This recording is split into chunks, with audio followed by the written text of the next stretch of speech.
12 alcaldes davant nostre, el núvol de periodistes també, però això era el de menys. El que hi havia, diferent, un any enrere, hi havia gent.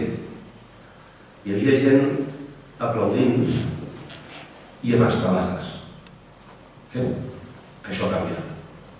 Aquí vam veure que estàvem guanyant, que anàvem bé. La gent ens va veure. Vosaltres. Nosaltres som els que tenim que tirar això endavant.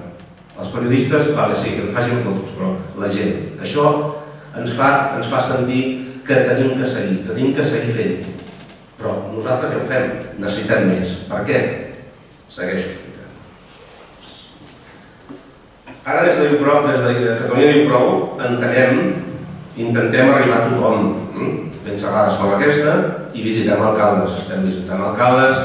Abans he dit a la premsa, i ja ho dic aquí, per proximitat, Argentona, d'aquí 3 mesos, o sigui, el proper trimestre també serà insubmissió fiscal. No sé si ha vingut l'alcalde d'Òrrius, no sé, l'he convocat, si més no, per parlar amb ell. Què faig ara? Quina diferència hi ha en un any cap aquí amb les xerrades? Com per explicar la insubmissió?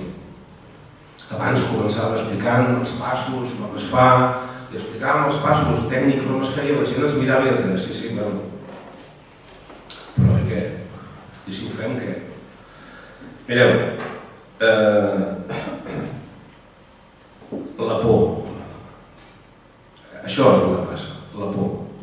Aquest canvi de nom d'insubmissió fiscal, jo és que no sé dir d'una altra manera, jo vaig començar amb la insubmissió fiscal i a mi em costa dir sobirania fiscal, si és el mateix. El canvi sabeu per què? Perdonareu, però a Catalunya som uns cagats. Perdoneu-me, som uns cagats. Insubmissió fa por. Ui, una paraula més forta, insubmissió, què ho faran, saps? Diem de sobirania, i així gràcies si som mala gent. Tenim que dir sobirania, tenim que explicar, tenim que ensenyar els certificats que estem al corrent de pagament d'Espanya, tenim que... Ara us ensenyaré un vídeo ja per acabar de treure la por. Veieu aquest vídeo, passarà la por totalment i llavors ja passarem a explicar els passos. Abans ho fèiem, explicàvem els passos i la gent diu, no, la por. La por, mira, us direm una cosa.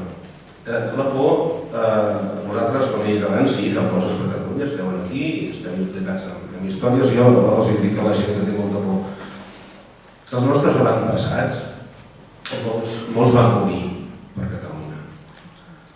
I molts les van passar molt magres perquè nosaltres arribem a viure així de bé. I estem a una passa, estem a res.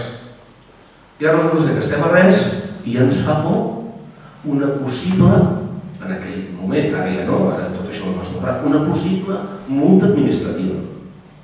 Si realment ens fa por això, no tenim vergonya.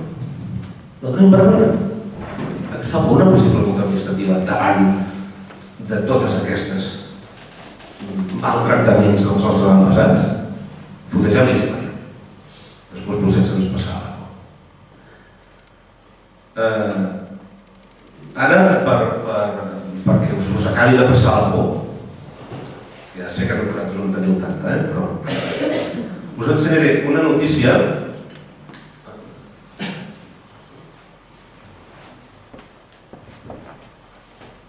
Aquesta notícia de la televisió de Mataró hi ha un tall on el delegat de la Hisenda espanyola a Catalunya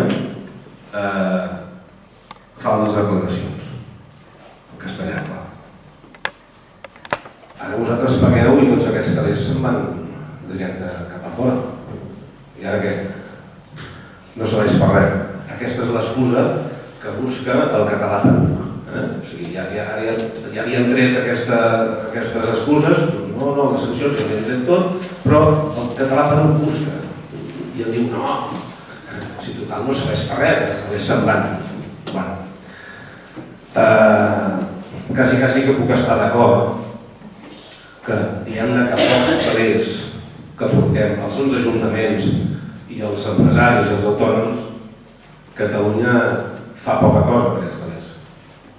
Abrellant-se per aquests pocs talers o començar a fer el compte a la vella. Bueno, què tal si ho fem un 30% de la població i en vez de trobar-se mig milió d'euros se'n troba 10.000 milions d'euros?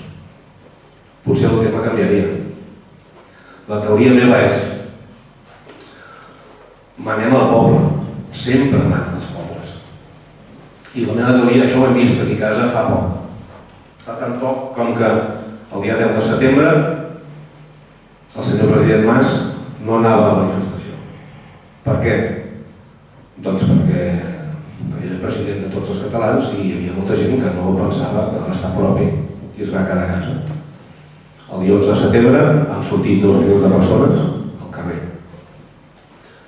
El dia 12 de setembre el president Mas fa un discurs a la Generalitat per tots molt agradable, molt bé. El dia 13 se'n va a Madrid i encara fa millor discurs. Per mi, per primer cop fa de president. Però per què? Perquè van sortir 2 milions de persones. Amb això estem allà mateix.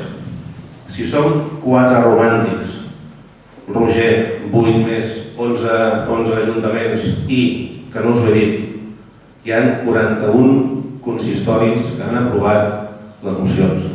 Estem parlant de 52 consistoris en aquests moments que quasi que pagaran. Ja comencem a fer gruix això. I seguim treballant, i no pararem. Si som molts que ho fem, si en vez de ser 15 són 2 milions de persones que fem insubmissió, es té que bellugar. Es tindrà que bellugar. El govern es tindrà que bellugar. Perquè no podrà obviar que a la butxaca tenen 15.000 milions d'euros. No podran dir, no, ara els passem tots cap allà. Creieu-me que el que veig que van agafar els 8 primers, com ens van dir, no, ens hem enterat que els calés s'han marxat, ens va pujar la pressió. Però què podíem fer avui? Podem fer un forat amb la barrina, saps? I després posem la roca, però no, fotem la paret en terra una vegada. Sí? Aquesta és la meva teoria. Si som molts, es tenen que bellugar. Ara, sembla que quedarà clar que no estem fora de la llei, que tot això ens portarà a millors moments del país. És evident. O sigui, si tenim més calés, com ha dit en Jaume, podem fer tot allò en un any. I l'any següent què farem? Si tenim dos quebrats als hospitals. Jo des d'aquí, o sigui, ara us explicaré els passos tècnics per fer-ho. Si no us queda clar aquí, no penseu, que no me'n recordo, no, cap problema. Us poseu a la web de Catalunya diu prou i allà teniu el tutorial aquest. Ara us explicaré els passos més o menys, perquè veieu que és simple, veieu que és fàcil. Si ho he pogut fer jo, ho he fet tothom. Parlant de l'IVA, parlant de les rendes, un altre model, però es té que calcular amb el 303 el que es té que pagar l'IVA. Llavors això es té que fer abans del dia 15 per poder enviar. Cal domiciliar l'import amb un dels 4 comptes diferents. Els 4 comptes diferents són cada província. Cada província té un compte corrent diferent. L'enviament es té que ser telemàtic, té que ser el seu gestor o algú que ho faci. Aquest és el model 303 i veieu que aquí baix, veieu que Barcelona, Girona, Tarragona, Lleida tenen diferents comptes corrents. El nostre seria, ara ho veureu, el S26. L'S26 és Barcelona, és un model de l'Agència Tributària Catalana que es té a complir en el model després. A baix de tot, posa quin és el número de compte corrent per ingressar. Aquest seria, aquest és el C27, que seria Girona, però el fet és el mateix. Un detall important, a dalt de tot, on posa el vostre nom, veieu que allà posa el número de referència. Cada model que això us ho traieu per la xarxa. Cada model té un número de referència. Si traieu un altre, tindrà un altre número. Cada model té un número. Per tant, posar aquest número de referència en el paper de registre d'ingrés en la caixa. És important. El número aquest de compte corrent, és el número de compte corrent que teniu que posar en el 303. En vez del 303, a baix de tot posar el vostre compte corrent, no, poseu el compte corrent el de la Generalitat. O sigui, això ho anem a cobrar a la Generalitat. Perquè prèviament el que haurem fet és anar a ingressar la quantitat d'IVA en el compte corrent de la Caixa per finestreta. El rebut us donen allà posar el vostre nom, barra, S26 i el número de referència, perquè així es condueixi tot per tancar el cercle. Llavors, només amb el S26, amb el 303 i amb el model de la Caixa, amb l'ingrés, això us en fan 3 còpies, un per la bancària i 2 per vosaltres, i en feu dos conjunts. I aquests 2 conjunts els teniu a posar per registre a qualsevol oficina de l'Agència Tributària Catalana. Ja està. I com diuen aquí, ja podeu obrir una poder d'acabar, heu pagat a Catalunya. I creieu-me que us sentireu dignes de fer el que penseu. La dignitat és una cosa que no la podem perdre. Ens l'estan fent perdre. Creieu-me, sigueu dignes i pagueu els impostos a Catalunya. Només us vull llegir, per acabar, un paràgraf d'un document que Catalunya diu prou quan fa arribar al Parlament Europeu, el setembre passat. Diu així: volem recaptar, decidir i disposar dels nostres diners. Per això, des de Catalunya diu prou, plataforma que impulsa i coordina diferents accions d'insubmissió, volem fer saber a Europa que com a empresaris i com a ciutadans catalans no pararem de pagar els nostres impostos a Catalunya. Les reivindicacions majoritàries dels pobles democràtics europeus han de ser escoltades i tractades. I nosaltres, els catalans, no pararem fins que la democràcia faci justícia i permeti que els catalans puguem viure justament i lliurement dels nostres esforços. Visca Catalunya!